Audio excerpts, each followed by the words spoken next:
Let me just review a couple of things that came out in our discussions of discovery and discovery tools. So first, we started out talking about the required disclosures under Rule 26A.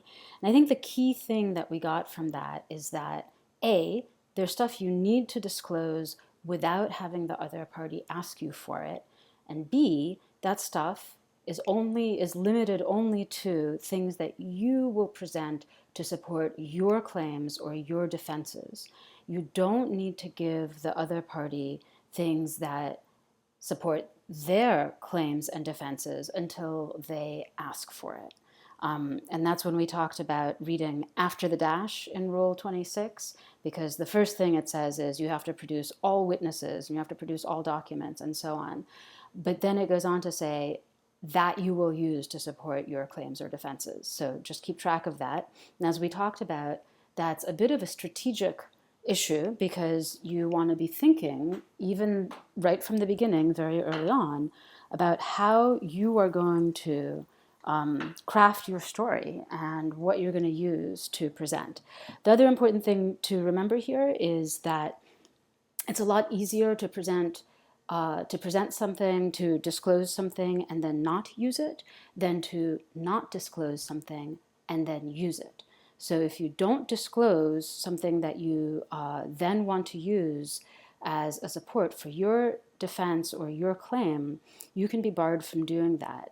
Your adversary can make an objection, the judge can prohibit you from doing it, or can allow you to do it only under certain conditions. So in some sense, that pushes you to over-disclose right from the beginning, because you don't have to put on that witness that you're not sure if you're going to use, but if you don't disclose them from the beginning, you may not be allowed to put them on even if you want to.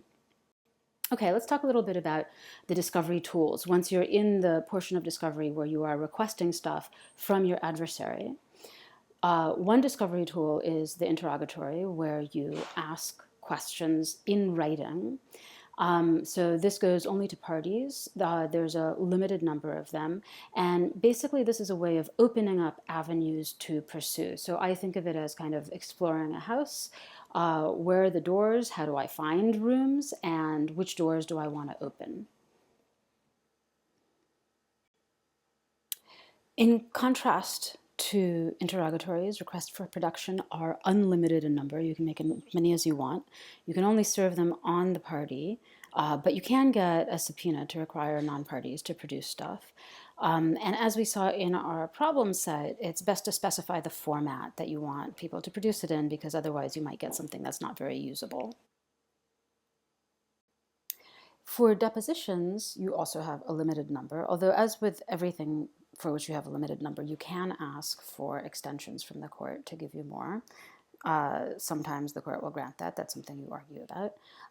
But you definitely can and should depose non-parties. That's often going to be your key witnesses, is other people who know stuff about the situation.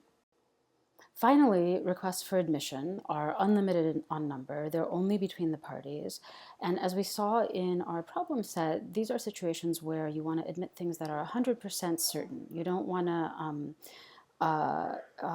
end up making an issue out of something that is not actually at issue, that you're not arguing about. But at the same time, you don't need to admit things that you are arguing about. So just because one witness says something does not mean you have to admit it. And finally, one key thing about admissions is that although they're called requests for admissions, they're really more like stipulations.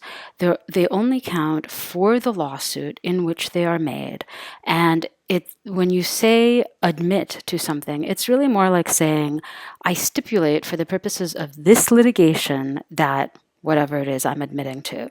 It's not a global admission. It doesn't follow you outside of the lawsuit, and it cannot be used in other litigation.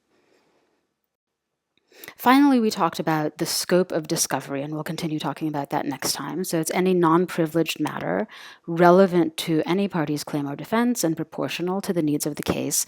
And in last class, we focused on the question of relevance and talked about the way that relevance has a pretty big gray area where there can be room to argue and convince a court about the way that something you're seeking in discovery relates to or can serve to substantiate a claim or defense that you're making, and that you're going to be on your strongest ground if you're able to trace out in detail, step by step, how you think the information you're seeking relates to and is relevant to your claim or defense.